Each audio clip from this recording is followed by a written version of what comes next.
Typhon is a 6-star besieger sniper. She released alongside Santala in the WoW-cleansing Hurricane banner during the initial release of the Integrated Strategies 4 Expeditioners Yaklamarkar event. Typhon has 9 years of combat experience, likely coming from her life in Sami hunting down northern demons. She stands at 155 centimeters tall, was born on the 1st of February in Sami, and is of the Sarkaz race, specifically a giant serpent that she shares her name with from Greek mythology. In her archive files promotion record, it's noted that there's no shortage of hunters at Rhodes Island, but Typhon differentiates herself from the other hunters, both on Rhodes Island and those from Sami. The arts that she uses when firing her bow and arrows are ancient Sarkaz arts, similar to the ones that Varlik Vin uses. Typhon mainly uses these arts to reinforce her arrows, with these arrows causing small distortions in the surrounding space they land in, because they act slightly similarly to northern demons. Typhon hunts not only beasts, but also aforementioned northern demons. The bow and arrows she uses are strictly forbidden from being touched by anyone, as asked by Typhon herself and forced by Khaliset. Many Sami operators consider the bow to be contaminated by the northern demons. The tales brought back from Rhodes expeditionary teams into Sami often bring back the same prejudice that Sami is backwards, ignorant, and uncivilized. But taking into account experiences from native Sami operators like Kanipalat, Rhodes has developed a specialized onboarding procedure for Sami natives, which is mainly just working with non-Sami operators. Most Sami natives are aware of technology contrary to popular belief due to the Columbian expansion into Sami, with some, like Typhon, more so being worried about the nature of Sami being affected by the technology than just shunning it. A lot of habits that Typhon has are from her foster mother Valarkvin. Typhon was educated in originum arts, becoming interested in learning new things. Surprisingly, Typhon and Valarkvin aren't as close as one may have assumed, with both not spending much time with each other. Typhon doesn't call Valarkvin's room her home, nor does she call Valarkvin anything but her real name. Most of Typhon's childhood memories are blank. While she recognizes Valarkvin as her foster mother, she has barely any memories of her biological parents. Only that she lived with them before an attack in a hut far away from other tribes, deep in a forest. All her parents left her was the contaminated bow and her horn ornaments, where she got her name, Typhon, as it's inscribed on one of the horns. Occasionally, Typhon has nightmares where she turns into a helpless animal, running away from shadows, always seeing her nest destroyed, and her dead loved ones. There is likely a memory block placed by Typhon to stop her remembering the past, but nothing can be done about it due to Khaliset ordering the medical department to stop investigating. Typhon is confirmed to be infected. She has a cell originum assimilation of 3% and a blood original crystal density of 0.19 parts per liter. The notes in her medical files say that despite being in the wild for so long, her infection is remarkably stable, and that it's expected that a Sarkaz like her is infected. In her character art drawn by LM7, Typhon wears a tight-fitting black shirt with chest window near the top, and 2 belts attached to the white collar around her neck, black short shorts, a black thigh-high with knee-high sock, the thigh-high one having a magenta stripe on it and is held up by a garter belt, multiple white thigh straps, white and gray platform shoes, a large gray coat, her horn ornaments, and a massive quiver with arrows behind her. She holds her compound bow with both hands, with the bow looking to be bigger than her. In her voice lines, voiced by Naomi Ozora, who also voices Telu in Sailor Moon Crystal, Satania in Gabriel Dropout, Black-Tailed Prairie Dog in Kimono Friends, Charlotte Anana in One Piece, Hana Uzaki in Uzaki-chan, Meido in Heaven's Design Team, Jahi in Jahi-sama, Midori Koha Kobe in Call of the Night, Furuka in Girls und Panzer, Susan Reyes in High School Fleet, Duvali in The Legend of Heroes, Ylger in Leth in Fire Emblem, The Sun in Grand Blue Fantasy, Nicola Graf in Valkyria Chronicles 4, Kana in Dead or Alive, Falcon in QJY88 in Girls Frontline, Perseus in Azure Lane, Patricia Abelheim in Atelier Ryza, and Amano Nozako in SMT5, Typhon often talks of her time in Sami. 案内人か。そうだな。確かにシモーネの方が適任だろう。私と同じくらい狩りの経験が豊富だから安心して任せられる。それにちょっとした事情で私が案内できない部族もあるからな。この先で私が人を食らうなんて話を聞いたら絶対に信じるなよ。触るな。言ったはずだ。私の弓は誰にも触らせない。鍛冶職人はもちろんお前もダメだ。狩られる前に仕留めるような技量がなければサーミの深くに潜む影に気取られてはいけない。お前みたいなのはたくさん見てきた。別にいいさ。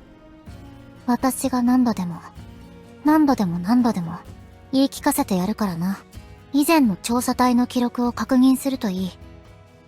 例えばこいつは拡充の妖体でお友達だ。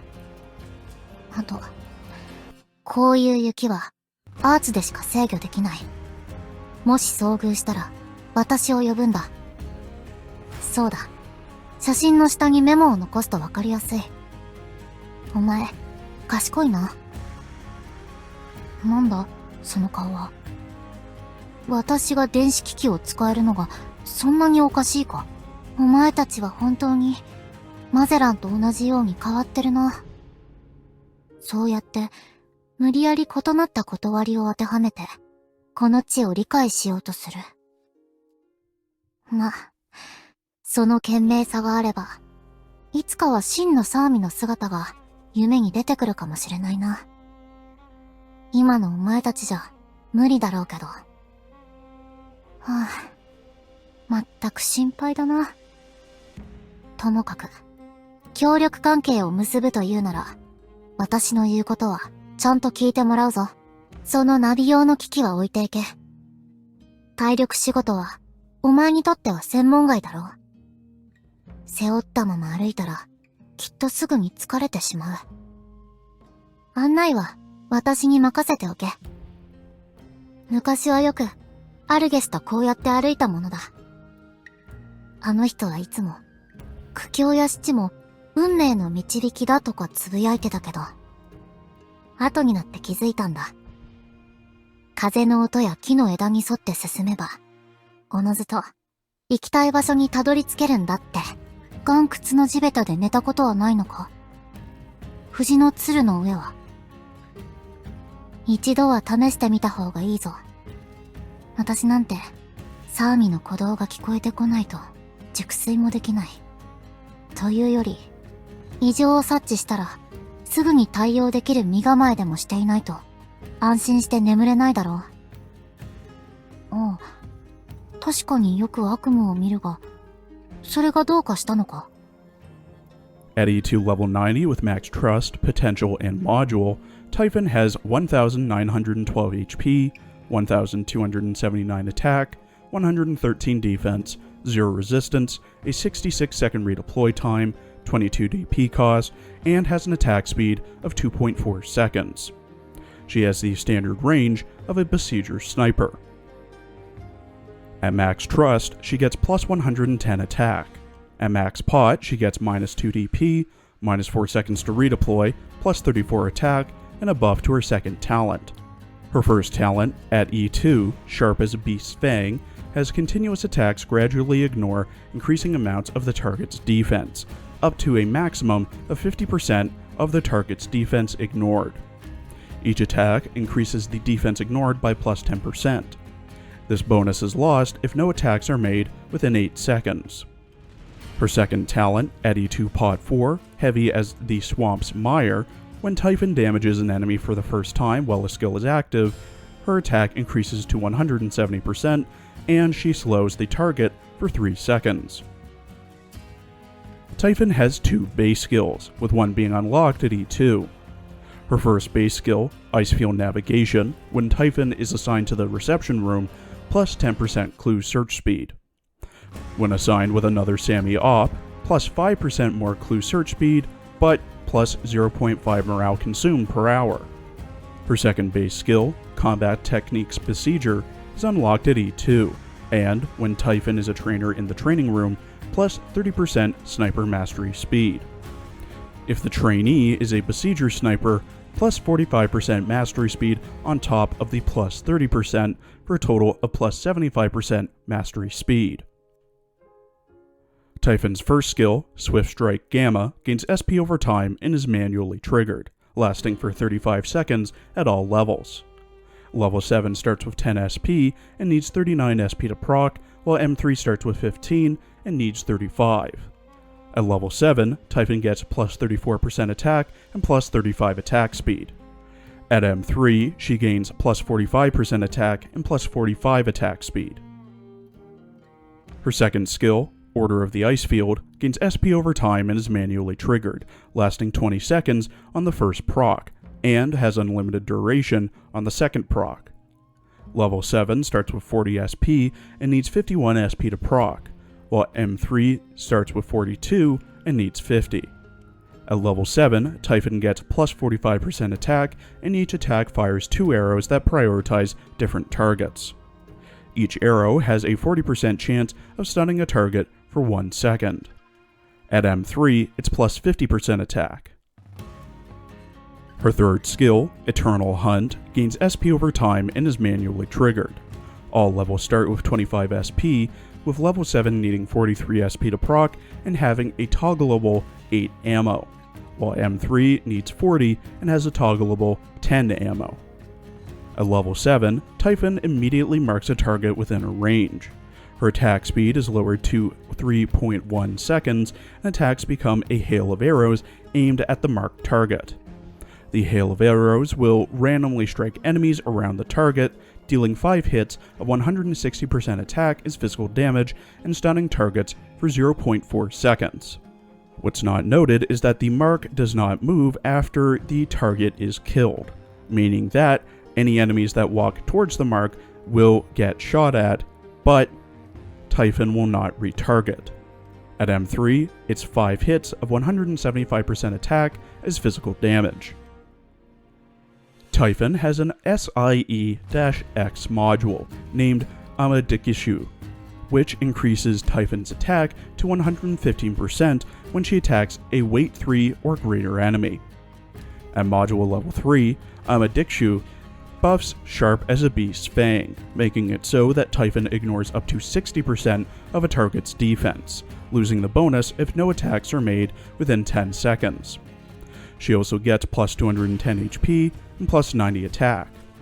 To unlock and max out her module, you must have Typhon at E2 level 60, have 100% trust with her, have your own Typhon deal over 120,000 damage, 3-star stage S2-1, having your own Typhon and only melee team operators as the rest, have 12 module data blocks, 60 data patching strips, 20 data patching devices, 2 polymerization preparations, 3 crystalline electronic units, 4 bipolar nanoflakes, and 300,000 LMD. I really shouldn't have to spell it out for you, but Typhon is a must raise if you have her. Her S2 can have infinite duration on the second proc, hits 2 enemies, and has a okay-ish chance of stunning them for a second.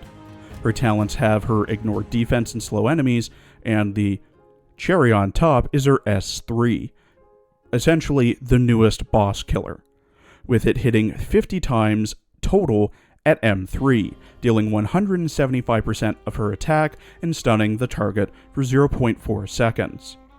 Her module is really great too, as it furthers the defense ignore to 60% rather than 50%, and has her deal more damage to heavy enemies. The only real drawback she has is her slow attack speed, high DP costs, long skill charge up times, and how damn expensive it is to raise her. But those are minimal in comparison and expectable trade-offs in comparison to her boss killer capabilities. Again, top priority to build. Thank you for watching. Please follow my Twitter and Blue Sky for updates, and please check out my other Azure Lane and Girls Frontline videos as well. There will be a teaser out tomorrow for next week's character and story summaries.